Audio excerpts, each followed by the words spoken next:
তোমাকে আল্লাহ তাআলা হিকমত দান করেছে, এই ছাগলটা জবাই কইরা এর ভালো গোশতগুলা নিয়ে আসো, এটা আমি খাবো। তো হযরত লোকমান ছাগল জবাই কইরা ছাগলের জিব্বা, জবান আর ছাগলের দিল, কাল্ব নিয়ে আসছেন।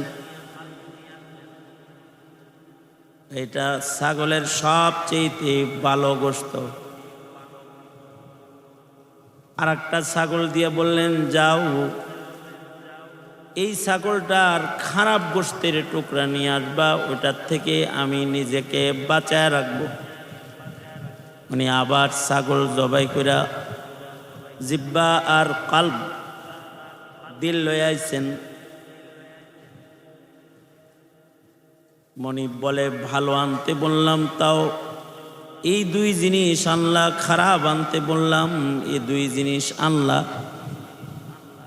হযরত লোকমান বলে, যার জবান ভালো, যার দিল ভালো, তার সব ভালো। আর যার জবান খারাপ, যার দিল খারাপ, তার সব খারাপ। কারণ এই কাল্ব হলো মানব রাজ্যের রাজধানী।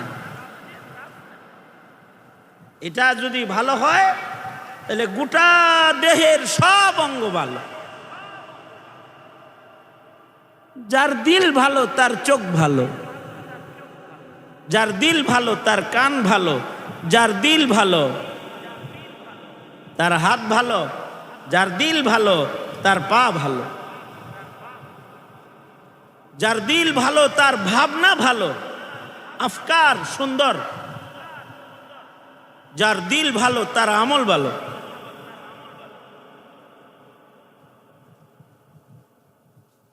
দিল যদি খারাপ হয়, অনেক বড় শিক্ষিত বড় আলেমও গুমরা হয়ে যায় দিল খারাপ হলে।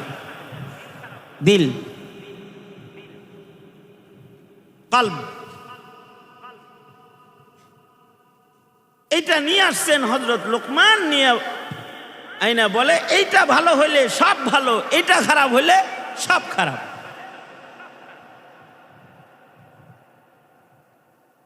আর জবানের সাথে, জিহ্বার সাথে দিলের একটা সম্পর্ক আছে। এ কারণেই দিল ভালো করার অস্ত্র হইল জিহ্বা। জিকির করবে মুখে, কিন্তু দিল, কাল্ব ভালো হইতে থাকবে, পরিষ্কার হইতে থাকবে। আল্লাহর রাসূল বলেন, সাকালাতুল কুলুব যিকরুল্লাহ, দিল সাফ করার যন্ত্র হলো যিকরুল্লাহ।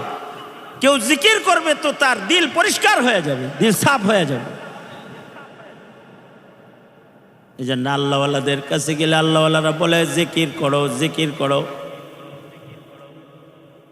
সকাল সন্ধ্যা আল্লাহর নামের জিকির করো। যত বেশি জিকির করবে, জবানে আল্লাহর নাম এটা যত বেশি আনবে, তো দিলের ভেতরে আল্লাহ তত বেশি বসবে। লিকুল্লি শাইইন সিকালাতুন ওয়া সিকালাতুল কুলুবি যিকরুল্লাহ। এজন্যে জবানের ব্যবহারও অনেক চিন্তা ভাবনা কইরা নবীজি করতে বলছেন। এই আল্লাহর রাসূল বলে, চুপ করে থাইকো, মুখটারে আটকায়া জিহ্বাটারে ফ্রিজে ঢুকায় রাখো, তো এটা ভালো থাকবে। মুখ যত খুলবে জিহ্বায় তত নাপাক লাগার চান্স আছে। আর মুখ যত কম চালাবে তত জিহ্বাটা ভালো থাকবে, জবান ভালো থাকবে। এ কারণে আল্লাহর রাসূল বলেছেন, মান সামাতা নাজা, মান সাকাতা নাজা। যে চুপ রয় সে নাজাত পায়। কথা কম বলা। বেশি কথা বললে মুখ দিয়া বাজে কথা বাইর হয়। কথা কম বলা চাই। আর যদি বলতেই হয় তো চিন্তা ভাবনা কইরা ভালো কথা বলা চাই, যে কথার ভেতরে খুশবু আছে, যে কথার ভেতরে শক্তি আছে, যে কথার ভেতরে পাওয়ার আছে। আল্লাহু আকবার। কিছু কথা আছে এগুলোর পাওয়ার আছে।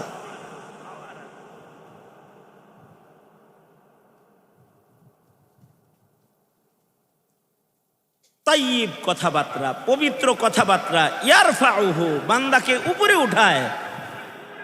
এই লিফটের মতন, লিফট যেমন মানুষের উপরে উঠায়, পাক কালিমা, পাক কথা, পাক উচ্চারণ মানুষকে উপরে উঠায় দেয়, অনেক উপরে উঠাইতে থাকে। এই কারণে সবচেয়ে দামি কথা হলো আল্লাহর নাম। আল্লাহ আল্লাহ আল্লাহ আল্লাহ, লা ইলাহা ইল্লাল্লাহ, লা ইলাহা ইল্লাল্লাহ, লা ইলাহা ইল্লাল্লাহ। জবানে আল্লাহ পাকের নাম নিতে দিল ভরা দরদ নিয়ে নেওয়া চাই। যদি কেউ দিল ভরা দরদ নিয়ে আল্লাহর নাম লয়, তাহলে এর চাইতে মজার আর কোন জিনিস আসমান আর জমিনের মাঝখানে আর নাই। খানার স্বাদ, পানীয়র স্বাদ আছে, এর চাইতে আরো আজব স্বাদ হইল জিকরুল্লাহর স্বাদ। জিকরুল্লাহর ভেতরে একটা হালাওয়াত, মিষ্টতা, মজা, লজ্জাত আছে, যেটা অনেক মজার জিনিস। এইটার মজা যারা একবার পায়, তারা জিকির ছাড়া তাদের আর কিছু ভালোই লাগে না। হাফিজি হুজুর ঘুমায় থাকলেও জিকির করছে, ঘুমে ছিল তাও জবান জিকির করছে। दिल की गहराई से उनका नाम जब लेता हूँ मैं, दिल की गहराई से उनका नाम जब लेता हूँ मैं, चूमती है मेरे कदमों को बहारे कायनात। যারা জাকির হয়ে যায়, জিকির করতে পারে ভালো, তো কায়নাতের সব সৌন্দর্য, মজা সব তার কদমে পড়ে যায়। জাকির, জিকির, জাকির পার্টি না, জাকির পার্টি না, জিকির করনে ওয়ালা জবানের মালিক হওয়া। যাদের জবানে জিকির বেশি, তাদের জবান পবিত্র বেশি। যার জিহ্বা ভালো, তার দিল ভালো, যার দিল ভালো তার সব ভালো, তার সব অঙ্গ প্রত্যঙ্গ ভালো। এ কারণে আল্লাহ তাআলা মানুষের দিলটাই ছায়া ছায়া দেখে, দেখি ওর দিলে কে আছে। দিল হলো এমন একটা পেয়ালার নাম, দিল কালব এমন একটা পেয়ালার নাম, যার ভেতরে দুই জিনিস রাখা যায় না। দিলের ভেতরে যদি আল্লাহকে রাখা হয় তো গায়রুল্লাহ বের হয়ে যায়, আর দিলের ভেতরে কেউ যদি দুনিয়াকে রাখে তো আল্লাহ বাইর হয়ে যায়। এই জন্য দিলের ভেতরে জিকিরের মাধ্যমে যারা আল্লাহ বসাবে, যাদের দিলে আল্লাহ আল্লাহ পাকের মোহাব্বত বসা যাবে, তারা হয় আল্লাহওয়ালা। আর যারা আল্লাহওয়ালা হয়ে যায়, দুনিয়ার হায়াতে তাদের কোনো চিন্তা নাই, আখিরাতের জন্য তাদের আর কোনো পেরেশানি নাই। লা খাউফুন আলাইহিম ওয়ালা হুম ইয়াহজানুন, তাদের না কোনো ভয় আছে, না কোনো চিন্তা আছে। আল্লাহওয়ালা হওয়া, আল্লাহওয়ালা হওয়া, আল্লাহওয়ালা হইতে দাওরায়ে হাদিসে 1 নম্বর হওয়া লাগে না। আল্লাহওয়ালা হইতে মুফতি সাহেবের সনদ লাগে না, আল্লাহওয়ালা হইতে জহিন হওয়া লাগে না, আল্লাহওয়ালা হইতে সুন্দর চামড়া লাগে না, হাতের লেখাও সুন্দর হওয়া লাগে না, আল্লাহওয়ালা হইতে সুন্দর একটা দিল লাগে, কাল্ব লাগে। যার সুন্দর একটা কাল্ব হয় সে আল্লাহওয়ালা হয়ে যায়। এ কারণে আমাদের মাদ্রাসাওয়ালারা শুধু আলেম বানায় না, আল্লাহওয়ালা বানায়। শুধু ইলিম শিখায় ছেড়ে দেয় না, অনেক জানে, এই ইলিমের বস্তা দিয়ে দিয়ে ছেড়ে দেয় না। ওর কালবের ভেতরে আল্লাহর মোহাব্বত, দ্বীনের মোহাব্বত, ধর্মের মোহাব্বত, ইসলামের মোহাব্বত, আমলের মোহাব্বতকে ঢুকায় দেয়। তখন তার দিল প্রস্তুত হয়ে যায়। দিল, কারণ এই দিল নজর করে চায়া চায়া দেখে কে? তোমরা আমার কথা শোনো নাই মনে হয়।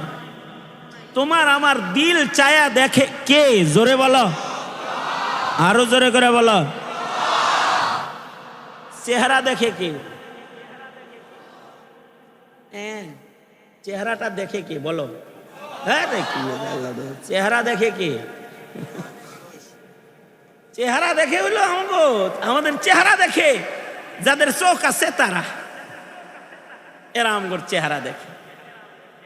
কিন্তু আমাদের কাল্ব যেটা, এইটা কেউ দেখতে পারে না, এটা একজন দেখে। তিনি কে? আমার দিলে কি আছে এই খবর কেউ জানে না, একজন কেরামান কাতিবনও জানে না দিলের ভিতরে কি আছে। কেরামান কাতিবিন জানে তখন যখন আমি কোনো কাম করি, যদি ভালো করি তখন কয় ভালো রেও, আর যখন খারাপ করি তখন মুরব্বী। বুঝছা? এর আগ পর্যন্ত ওরও খবর নাই। কিন্তু একজনের কাছ থেকে আমার দিলের হালত গোপন নাই। কে তিনি?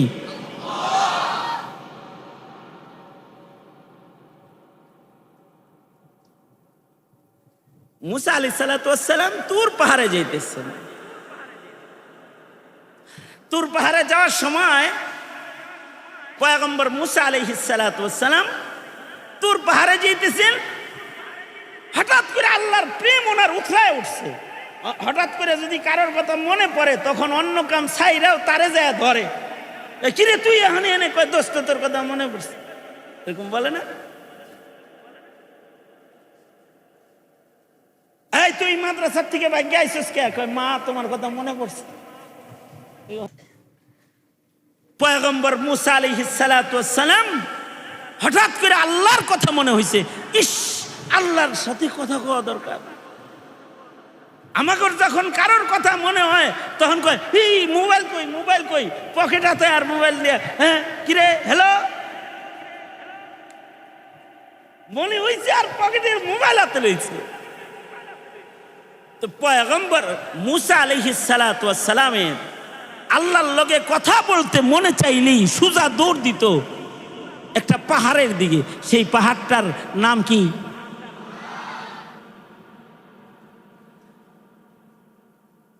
দোনো হাত উপরে তোলো। তোমরা যে আমার কথা শুনতেছো এটা বুঝি, দোনো হাত উপরে তোলো। অনেক পরে শুনছো তোমরা, শোনা যায় না। দোনো হাত উপরে তোলো,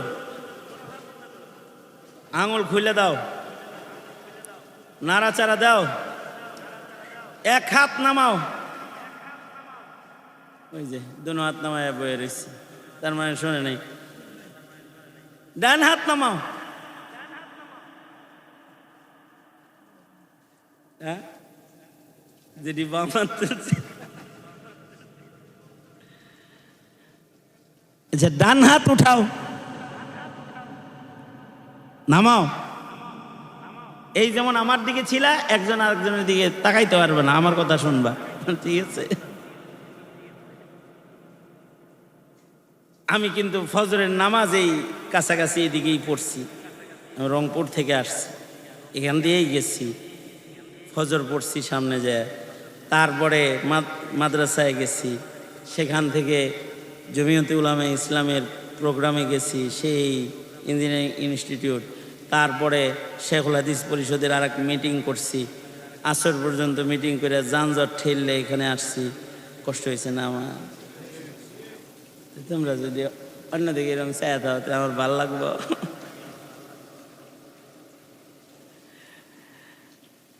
কি বলতেছিলাম? মুসা আলাইহিস সালামের আল্লাহর লগে কথা কইতে মনে চাইলে, আমরা কথা কইতে মনে চাইলে মোবাইল হাতে লই, ওনার কথা কইতে মনে চাইলেই কই দৌড় দিত? তুর পাহাড়ে। এবার তুর পাহাড়ে দৌড় দিচ্ছেন।